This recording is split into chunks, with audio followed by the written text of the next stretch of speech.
Political essayist and author William Hazlitt once said, quote, "Man is the only animal that laughs and weeps, for he is the only animal that is struck by the difference between what things are and what they ought to be." 5 years ago today, the terrorist attacks literally shut down, of many things, the comedy business. Now America is laughing again, but with new limits. Joining us this morning is LA Times columnist and NPR host Pat Morrison, and Comedy Store comedian, a guy who calls himself Peter the Persian. Peter, were you Peter the Persian prior to 9/11? No, my given name is Pedram, which in Farsi means laughter. Okay. Really? So when did you adopt your this? given name? When did you adopt this persona? When I realized that Michael Jackson became the king of pop just by calling himself the king of pop. I just call myself Peter the Persian, and now people think I'm some kind of conqueror. I'm like the Claudius Maximus Meridius of the comedy stage. It feels really good. It feels Are there jokes that you can tell that I couldn't tell? No. Really? Absolutely not. because I think in general there's this notion that if you're of a particular ethnicity, you can say stuff about your group that people outside that group cannot say. Depends on the ethnicity. Yeah, it depends on the ethnicity. I've had to be very careful after 9/11.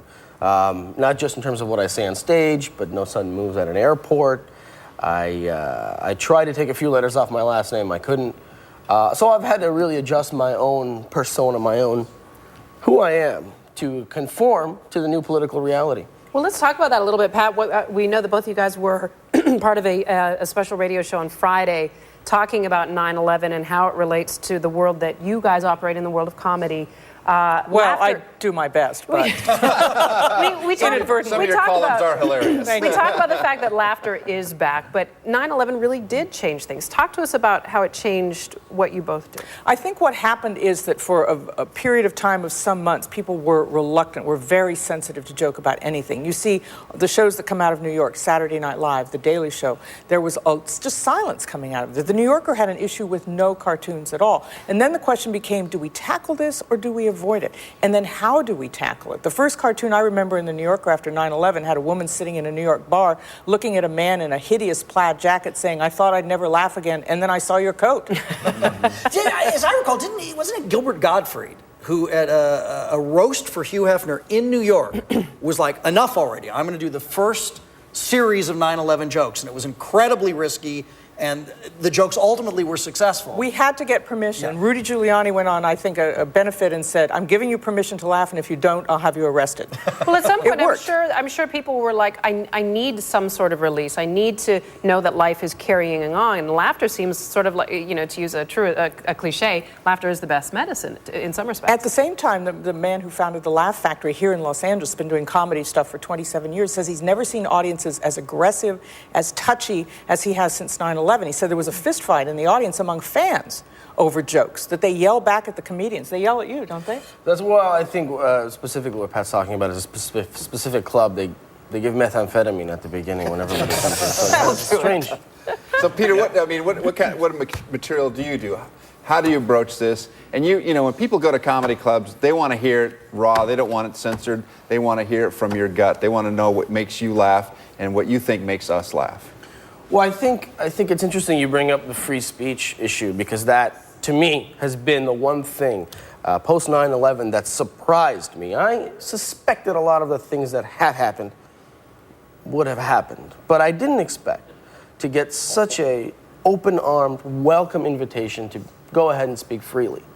And I remember in particular, several clubs, I asked them, I said, is there anything that I shouldn't say? Is there anything taboo? They said, go for it, say whatever you want, and left the censorship up to me.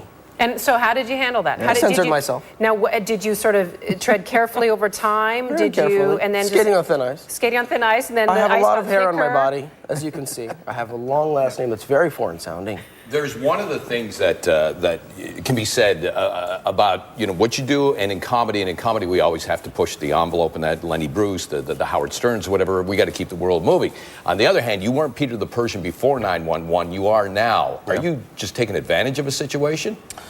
Of course I have. And I think now more than ever, people like me are essential. People like me that have a different perspective. It was always a dichotomy of the black folks and the white folks in America. Things have changed, we've diversified, and we have a lot of different people now. And people are thirsty. After 9/11, people didn't know the difference between an Arab and a Persian. People still don't. And when people come out to the comedy clubs, then they find out that my people have been at war with the Arabs for about 2,000 years. They get very excited. They figure, hey, we're not alone. And people want to know. People want to know about Persians because there's so many of them at so many different places in our Southland. Can I use that term? Yeah, really absolutely. quickly, what is your best airline security joke? People get this after 9/11 more than before. Most of you go to the airport, you come to the counter, the lady's typing her thing, and she says, did you guys pack your own bags today? Yeah. You say absolutely. yes. Sure. If I say yes, it's different. You did? Oh, you did step aside here for a second. They want to hear you Back didn't. to it. Right. We should Excellent. point out this afternoon, Pat Morrison's talk show on NPR will address young people who have grown up since the terrorist attacks and how they see the world. And we should also point out you can find her show weekdays at 2 p.m., KPCC Radio 89.3. And you can find Peter the Persian at the Comedy Store in West Hollywood. Thanks for coming to talk about Peter, it. I'm going to come watch you. I'm interested. I'm very curious about your Come act. see me, we'll drink together. It'll be good. You'll drink, you'll laugh. Any comic could say that. Come on. But I'll pack my own bag. Thanks, Peter. Thank you. All right, still ahead, we continue to remember the heroes of 9/11. Gail is at an event in Belmont Shore that's very interesting and really heartfelt. Hi, Gail.